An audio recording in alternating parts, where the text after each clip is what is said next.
Good sir, आज study.erp9 का chapter number 9 start करने जा रहा हूँ।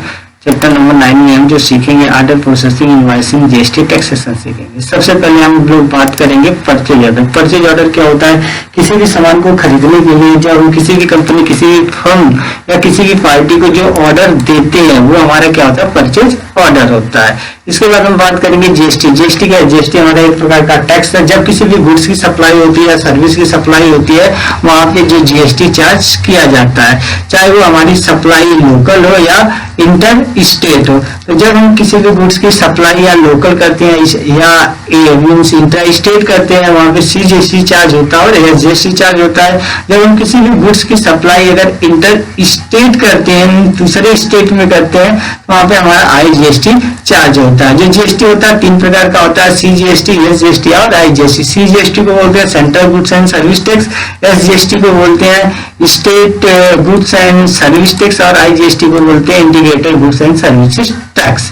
जो जीएसटी है, जीएसटी और नेचर ऑफ गुड्स के ऊपर डिपेंड करता है। कुछ गुड्स ऐसे होते हैं जिसमें 5% जीएसटी लगता है, कुछ गुड्स ऐसे होते हैं जिसमें 12% जीएसटी लगता है, कुछ गुड्स ऐसे होते हैं जिसमें 18% जीएसटी लगता है और कुछ गुड्स ऐसे होते हैं जिसपे 28% जीएसटी लगता है। इसके बाद आता है हमारा रिसीप्ट नोट। रिसीप्ट नोट क्या होता है? जब हम किसी भी कंपनी, किसी भी फर्म को ऑर्डर देते हैं या किसी पार्टी को ऑर्डर देते हैं, जब गुड्स बनके तैयार हो जाता है तो जो कंपनी है, फर्म है, पार्टी है, उस गुड्स को डिलीवर करती है और हम क्या करते हैं? उस गुड्स को रिसीव करते हैं। इसलिए उसकी एंट्री हम रिसीव नोट में पास करते हैं। इसके बाद आता है परचेज इनवॉइस विद जीएसटी। जब हम किसी भी गुड्स को किसी भी रजिस्टर्ड डीलर से परचेज करते हैं, खरीदते हैं, तो जो रजिस्टर्ड डीलर होता है या रेगुलर डीलर होता है वो हमें टैक्स इनवॉइस रेज करता है। जब वो टैक्स इनवॉइस रेज करता है तो उस टैक्स इनवॉइस पे सारी की सारी डिटेल इंफॉर्मेशन, चाहे वो सप्लायर है या रिसिपिएंट है, उसको एडिट करता है। तो जब हम किसी भी गुड्स को परचेज करते हैं तो पार्टी का नेम आता है।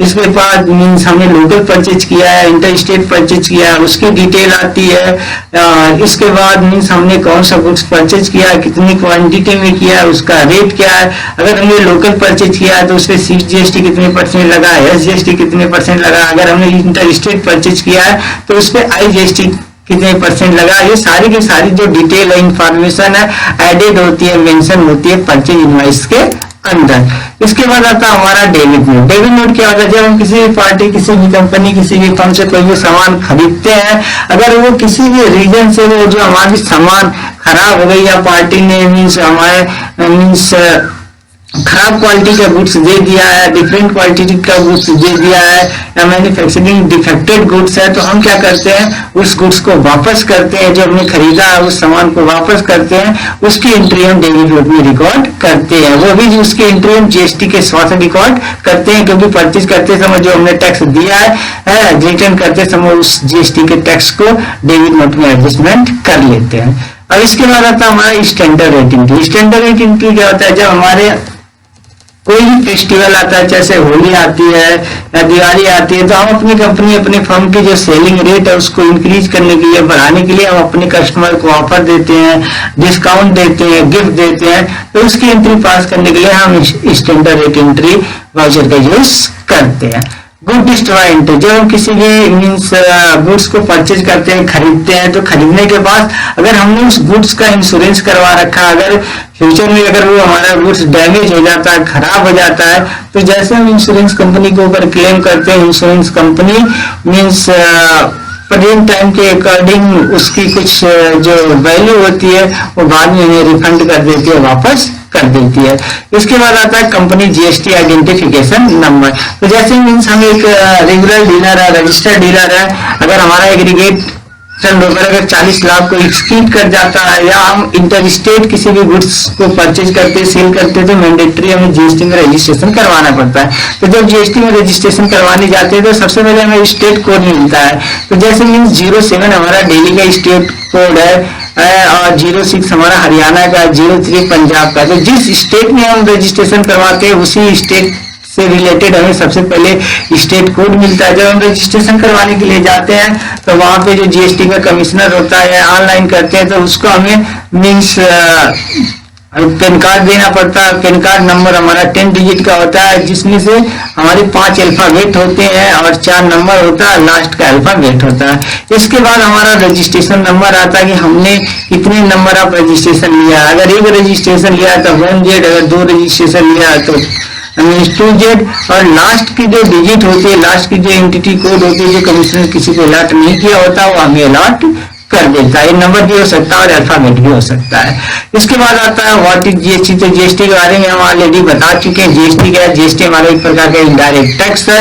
जब हम किसी भी गुड्स की सप्लाई करते हैं, किसी भी सर्विस की सप्लाई करते हैं, तो वहां पे जीएसटी चार्ज होता है। ये जो सप्लाई हमारी 2 प्रकार की होती है, एक हमारी इंटर स्टेट सप्लाई होती है, एक हमारी इंटर स्टेट सप्लाई होती है। जब हम किसी भी गुड्स या किसी भी सर्विस का इंटर स्टेट सप्लाई करते हैं, इंटर स्टेट का मतलब होता है कि हम दिल्ली के अंदर रहते हैं, दिल्ली के अंदर ही किसी भी गुड्स की सप्लाई करते हैं, कोई भी गुड्स सेल करते हैं, कोई भी गुड्स बेचते हैं, तो वहां पे हमारा CGST लगता है और SGST लगता है। मान लो हम दिल्ली में हैं और किसी भी गुड्स की सप्लाई हम यूपी में कर रहे हैं, तो वहां पे CGST और SGST नहीं लगेगा, वहां पे हमारा क्या लगेगा? IGST लगेगा। इसके बाद आता है GST में रजिस्ट्रेशन। तो GST में रजिस्ट्रेशन कब लेना पड़ता है? जैसे हम एक बिजनेसमैन है, अगर हमारा लोकल बिजनेस है, अगर हमारा एग्रीगेट टर्नओवर अगर 40 लाख को एक्सीड कर जाता है, तो मैंडेटरी है, हमें GST में रजिस्ट्रेशन लेना पड़ता है। या हम 1 रुपए का भी अगर इंटर स्टेट सप्लाई करते हैं, तो भी मैंडेटरी हमें GST में रजिस्ट्रेशन लेना पड़ता है। इसके बाद आता है GST रिटर्न। तो जो जीएसटी में 3 रिटर्न हम इसमें जीएसटी में टोटल जो हम सीख रहे हैं अभी 3 रिटर्न सीख रहे हैं, जीएसटी R1, R2 और R3। R1 क्या होता है? जब R1 हमारा जब हम किसी भी गुड्स को सेल करते हैं, तो जब हम किसी गुड्स को सेल करते हैं, बेचते हैं, तो हमें उस गुड्स की सारी डिटेल इंफॉर्मेशन, सारी की सारी जो इनवाइस होती है, वो मीन्स 10 तारीख तक हमें जीएसटी पोर्टल पे अपलोड करनी पड़ती है। जो जीएसटी R2 है, जिससे हम सामान खरीदते हैं, वो डायरेक्ट अपलोड कर देता है। वो हमारी मीन्स 11 तारीख से लेकर के 15 तारीख तक रिफ्लेक्टेड होती है। जो जीएसटी R3B है, 20 तारीख तक हमारे ऊपर जितना भी ऑब्लिगेशन आता है टैक्स का, हम 20 तारीख तक उसे पे कर देते हैं, भर देते हैं।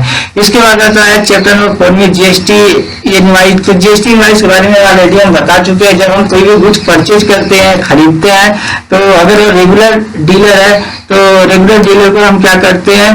टैक्स मीन्स इनवाइस रेज करके देते हैं। उसमें सारी की सारी डिटेल इंफॉर्मेशन एडेड होती है। उसमें मीन्स जीएसटी नंबर होता है, डेट होती है। इसके बाद अगर जो गुड्स हम सेल कर रहे हैं, उसका डिस्क्रिप्शन होता है, क्वांटिटी होती है, रेट होता है, ये सारी की सारी इंफॉर्मेशन, उससे CGST कितने % लगा हुआ है, SGST कितने % लगा हुआ है, ये सारी की सारी इंफॉर्मेशन हमारी इनवाइस में एडेड होती है, मेंशन होती है।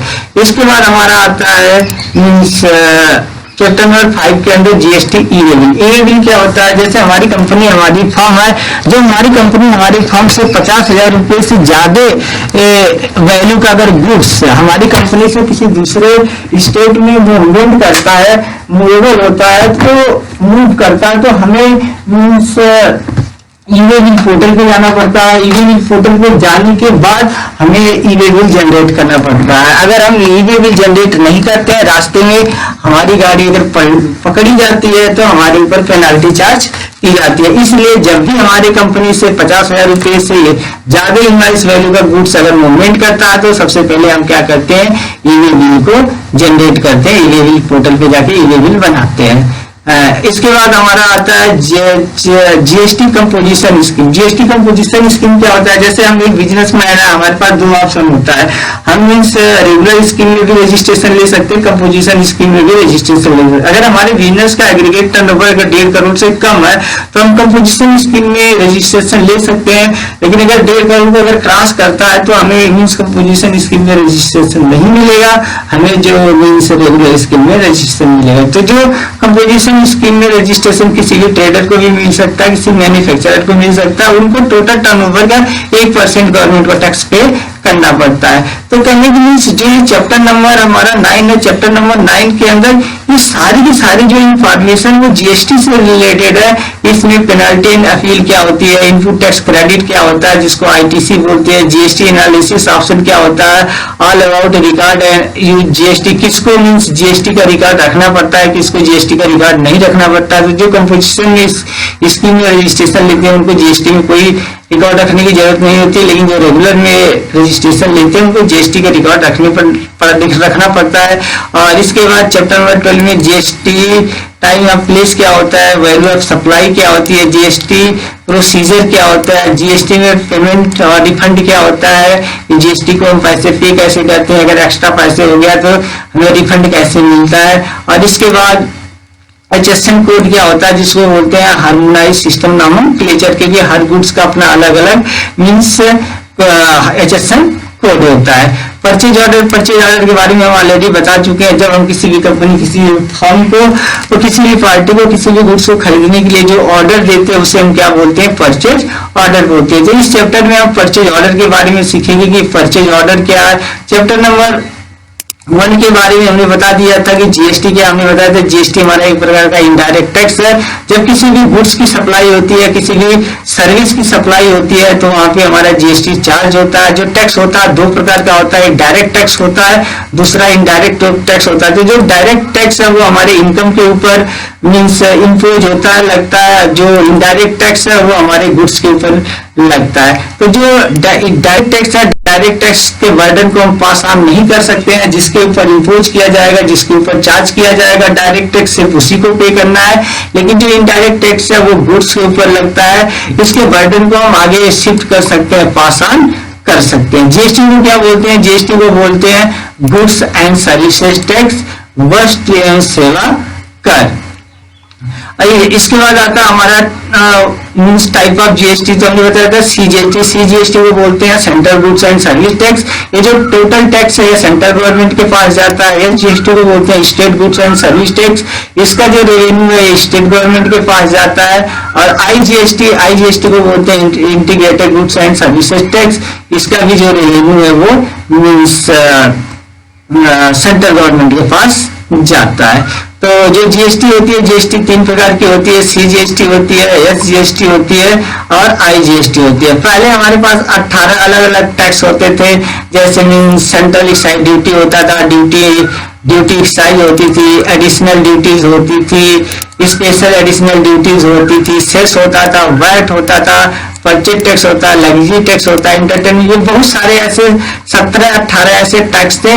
जीएसटी के आने से जीएसटी ने क्या किया, इन टैक्स को रिप्लेस कर दिया, इसकी जगह जीएसटी आ गया जिसको हम बोलते हैं goods and services tax.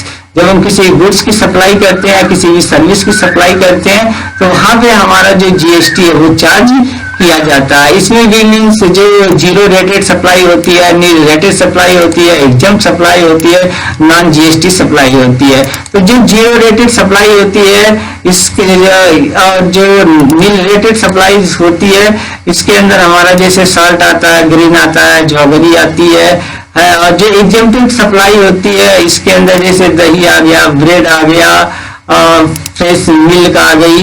Non GST goods में भी जैसे आज के डेट में means alcohol for human consumption है, पेट्रोलियम आता है। चैप्टर नंबर 2 में ऑलरेडी हमने जीएसटी रजिस्ट्रेशन के बारे में बता दिया था। जीएसटी में रजिस्ट्रेशन तब लेना पड़ता है जब हमारा एग्रीगेट टर्नओवर 40 लाख को एक्सीड कर जाएगा, पार कर जाएगा, तो हमें क्या करना पड़ेगा, जीएसटी में रजिस्ट्रेशन लेना पड़ेगा। लेकिन सर्विस के लिए सेम है, 20 लाख रुपए अभी भी है, उसमें कोई चेंजेस नहीं हुआ है। तो ये जो मीन्स 40 लाख रुपए या 20 लाख रुपए है, ये सिर्फ लोकल सप्लाई के लिए। अगर 1 रुपए का भी हम इंटर स्टेट सप्लाई करते हैं तो मैंडेटरी है, हमें जीएसटी में रजिस्ट्रेशन करवाना पड़ेगा। तो जब हम जीएसटी में रजिस्ट्रेशन करवाने के लिए जाते हैं तो वहाँ पे हमें पैन कार्ड लेके जाना पड़ता है और वहाँ पे हमें एक मोबाइल नंबर लेके जाना पड़ता है और जिस पे ओटीपी आएगा वेरिफिकेशन करवाना पड़ेगा और पासपोर्ट साइज की फोटो लेके जानी पड़ती है, तब जाकर के हमारा रजिस्ट्रेशन होता है। इसके बाद हमारा आता है GST-R1। GST-R1 को बोलते हैं हम आउटवर्ड सप्लाई। जो आउटवर्ड सप्लाई का मतलब होता है जितना हमने टोटल सेल किया, सारी सेल की डिटेल हमें GST पोर्टल में 10 तारीख तक अपलोड करनी पड़ती है। इसके बाद आता है GST-R2। GST-R2 को बोलते हैं आउटवर्ड सप्लाई। ये जितनी भी आउटवर्ड सप्लाई होती है ये हमारी 10 तारीख के बाद मीन्स 11 तारीख से लेकर के 15 तारीख तक GST पोर्टल पे रिफ्लेक्टेड हो जाती है, जहाँ पे जाकर के हम मैच कर सकते हैं। और लास्ट जो GST-R3 होती है जो हमारे ऊपर जितना भी टैक्स का ऑब्लिगेशन आता है, हमारे ऊपर लायबिलिटी आती है, 20 तारीख तक हम अपने टैक्स को पे कर देते हैं, हम अपने टैक्स को गवर्नमेंट को दे देते हैं। तो इसमें जो GST में R1 होता है, R2 होता है और R3 होता है। ये जो मीन्स टोटल हमारे जो टैक्स होते हैं, टैक्स से सारे के सारे रिलेटेड होते हैं।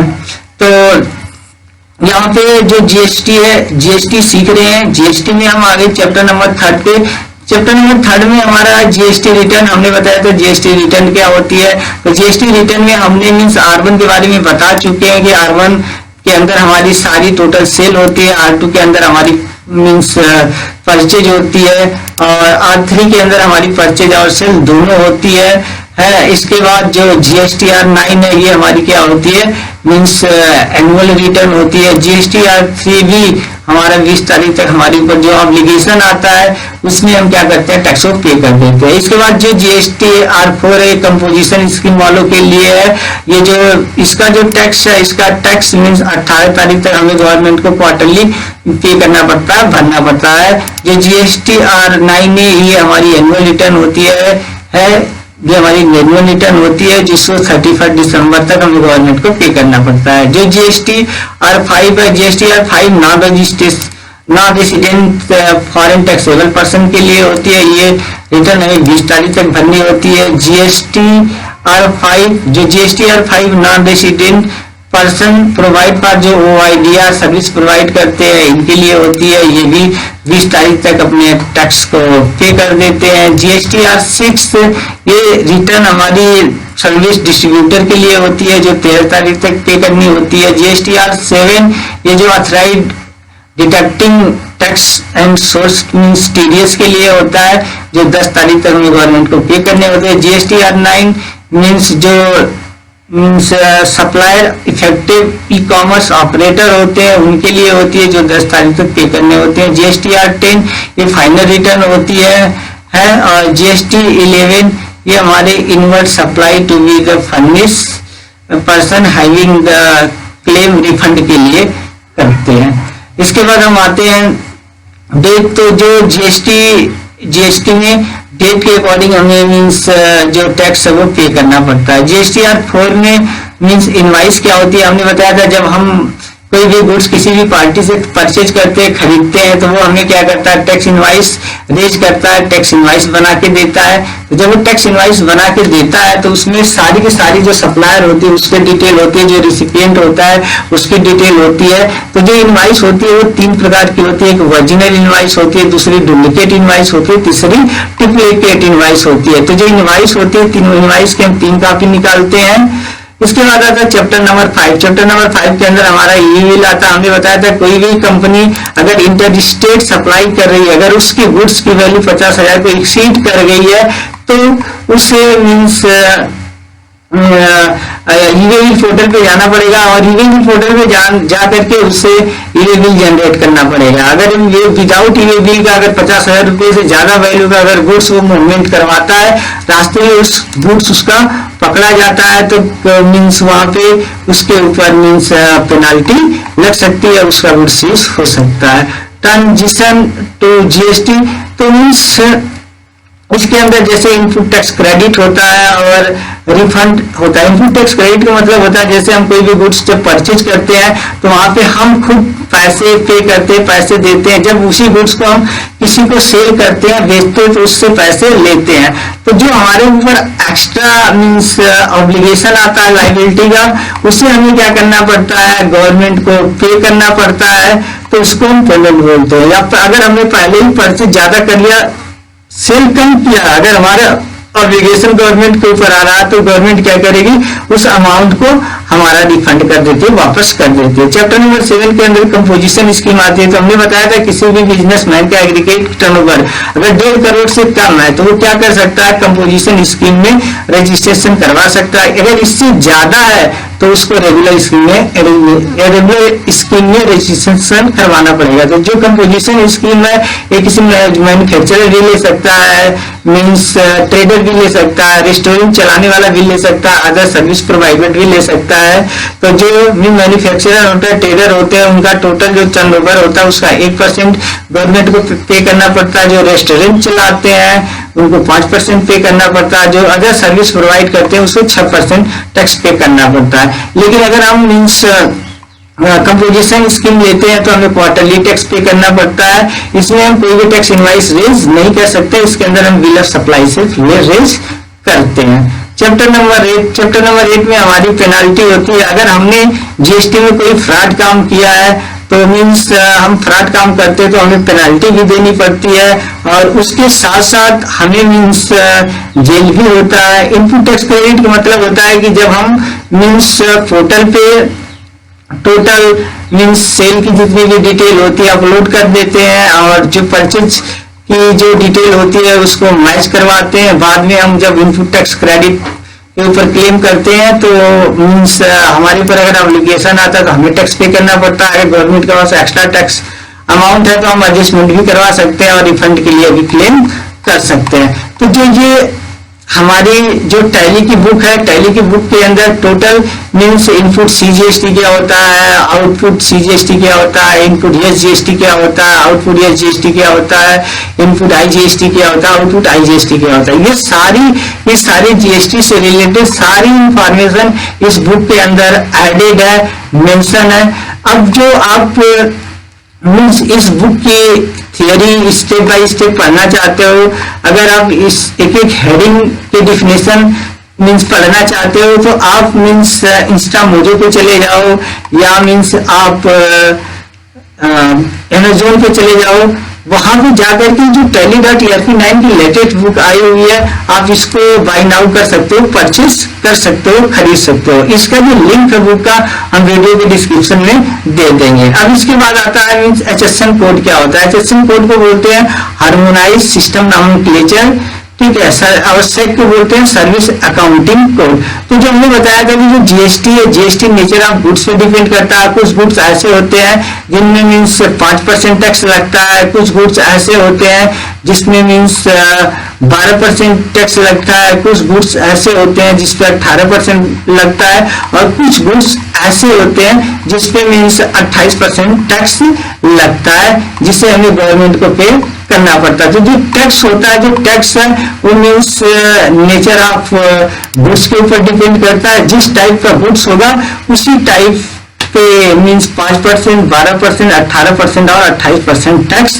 लगेगा। तो जो अभी हम जो चैप्टर नंबर 9 सीख रहे हैं, चैप्टर नंबर 9 में हमने जीएसटी से रिलेटेड आपको ओवरव्यू बताया है। आपको डीपली इस बुक से मीन्स टैली सीखना है तो हमने बताया था कि इस बुक का जो लिंक है हम वीडियो के डिस्क्रिप्शन में दे देंगे, जहां पे आप जीएसटी से रिलेटेड एक एक ऑप्शन को आप स्टेप बाय स्टेप पढ़ सकते हो और सीख सकते हो।